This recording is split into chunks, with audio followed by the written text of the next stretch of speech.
Gemini, you're not a big fan of forcing people to understand you or get you emotionally. Okay, you're just not a big, huge fan of I'm gonna sit there for hours on end trying to explain to someone how I feel, and then they're gonna decline or deny and try to tell me that's not how I feel.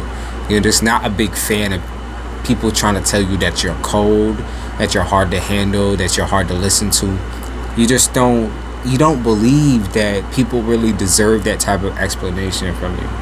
And I think judgment and the upright, and we unfortunately the upright tells me that this is something that has kind of hurt you your whole life, and that you can't really always explain to people how you've been feeling, in fear of rejection or in fear of someone else being uncomfortable with the type of person that you truly are, who you really are.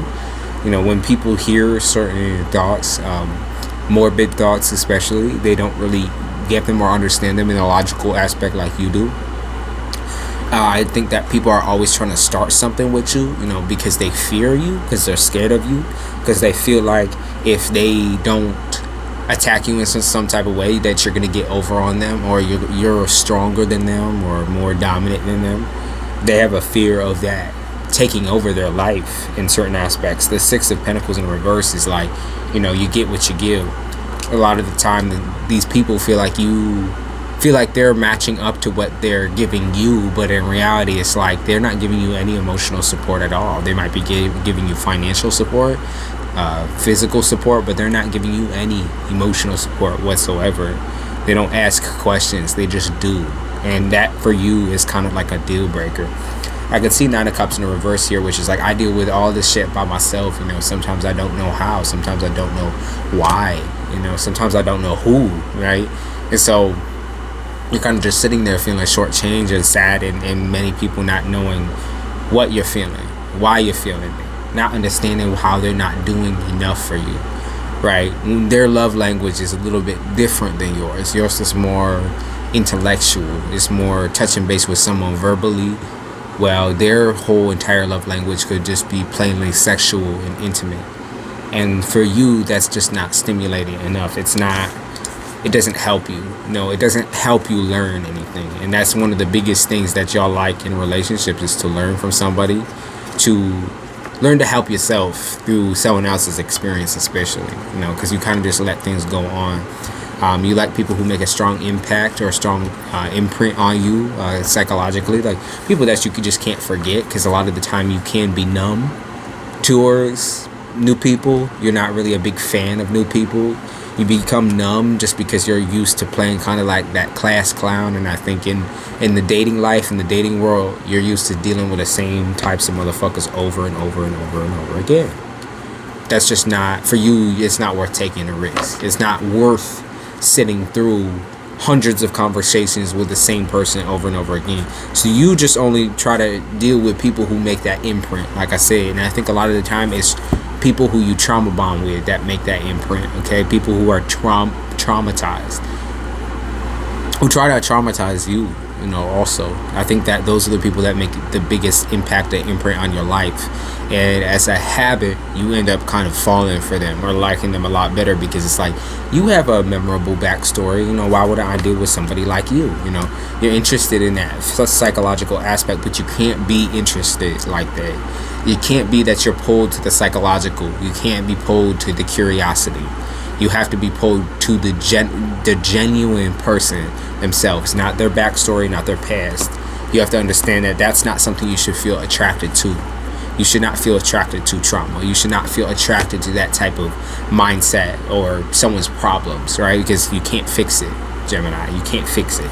You have to know that. You have to understand that. You have to stop claiming to know something that you don't necessarily know. You know what I mean? It's like, you are not a therapist. You're not a psychiatrist. Well, you might be able to deal with your own shit, right? And you've been through a lot. You've been dealing with your own shit. Does not mean you're able to carry somebody else's. And you have to understand that. You have to let go of that process, that control freak process. Because it just makes a lot of it's unnecessary. I think it puts a lot of fear in your relationships around you. Fear that you're going to be disappointed, or fear, I guess, that you're not going to release somebody. It's like you have a really hard time in general with your clinginess, or you can have a hard time with it, because once you do find a comfortable spot, it's like you never want to leave that position. It's very hard for you. It's like you always have one foot in, one foot out until you start getting comfortable. And once you do, it's like, you know, all sparks fly. You're just completely enveloped in that person. You're obsessed. But like that's kind of an issue too. That's a whole other issue in itself. But that's what they're saying is going on with you, is like feeling betrayed or hurt by kind of your own mental state, your own emotions, and how you gripe and tackle with people that are emotionally insecure or fucked in the head. You constantly have this interest in people who are fucked, and yet you don't know how to draw the line with that. It's scary because it drains you. It makes you feel like shit, but you keep going back anyways. You keep getting manipulated back through. They said Scorpio, or you're traumatizing a Scorpio has traumatized you. Maybe you have a lot of Scorpio in your chart. Maybe it's possible that you traumatized yourself through all the things that you've been putting yourself through, even after facing trauma at the hands of others. It's like you just can't stop. It's an addiction that needs to be fixed through a lot of help, because you're not going to be able to help yourself anymore, and you have to learn that. You have to learn to throw in the motherfucking towel and realize when you really do need kind of a helping hand, someone from the outside to treat you better, to look in and not diagnose, but strip you of those defense mechanisms that you love to put up when you're dealing with new people. Yeah, they say you got to stop forgetting why you even made it here in the first place. You got to stop forgetting where you came from, because that's also really hard for you. Sometimes you're like, well, I'm just a normal person. It's like, you're not normal. You know you're not normal. So don't play that card neither. You know you're not normal. You know your background, the things that you've been through and gone through isn't just anything that anyone could go through. You know what I mean? So you really need to tackle that properly.